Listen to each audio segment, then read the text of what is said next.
pour réaliser ce cœur gourmand avec une serrure au centre, on va utiliser la Negative Space Technique. Alors en quoi ça consiste la Negative Space Technique? C'est qu'on va d'abord créer un fond plat et venir ensuite remplir autour pour pouvoir faire apparaître le motif de la serrure au centre. Première étape, on va prendre du glaçage souple. Donc j'ai commencé avec du glaçage souple blanc. On badigeonne le centre du biscuit. On en met sur toute la surface sur laquelle devra apparaître la serrure à la fin. Donc on en met pas mal. On badigeonne. Et une fois qu'il y en a sur toute la surface, on prend une corne et on vient étaler à la surface du biscuit. Donc on vient vraiment gratter, idéalement d'une seule traite pour avoir l'effet le plus lisse possible. Et puis on essuie sa corne, on enlève le surplus et on laisse tel quel. Alors au départ, je voulais faire une serrure toute blanche et je me suis aperçue que sur un fond de biscuit au chocolat, on voyait finalement en transparence le biscuit derrière. Donc j'ai décidé de rajouter du rose. Donc j'ai pris du glaçage souple rose, j'ai rebadigeonné et j'ai réétalé avec la corne sur toute la surface du biscuit. J'aimais bien l'idée de ce petit effet de dégradé entre le blanc et le rose.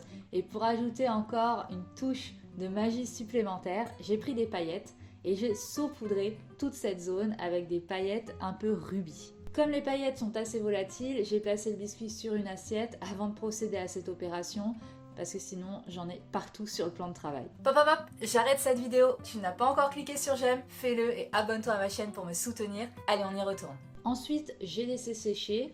Comme c'est une texture de glaçage souple, ça va assez vite, en quelques minutes c'est sec. Et j'ai poursuivi sur la deuxième étape.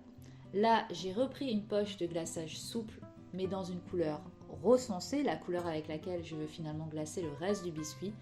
Et j'ai dessiné le contour de la serrure en faisant attention que ce contour englobe toute la zone que j'ai glacée auparavant et ne déborde pas sur le biscuit encore nu. Après, j'ai repris une poche de glaçage liquide dans la même couleur, rose foncé, et j'ai glacé le biscuit. Donc ce que j'ai fait, c'est que j'ai commencé par dessiner le contour de mon cœur, et puis j'ai rempli ligne à ligne jusqu'à me rapprocher du motif de la serrure.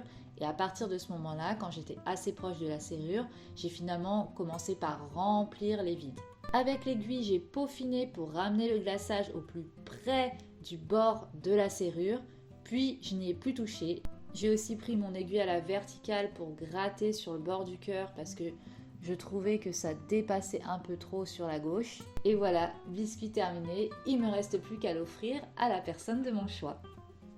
Si ce tutoriel t'a donné envie d'en savoir plus, deux options s'offrent à toi. Première option, regarde dans la description et tu trouveras le lien vers le tutoriel d'une série de 6 biscuits en forme de cœur spécialement créés pour la Saint-Valentin. Je te guiderai pas à pas pour t'apprendre comment décorer les biscuits.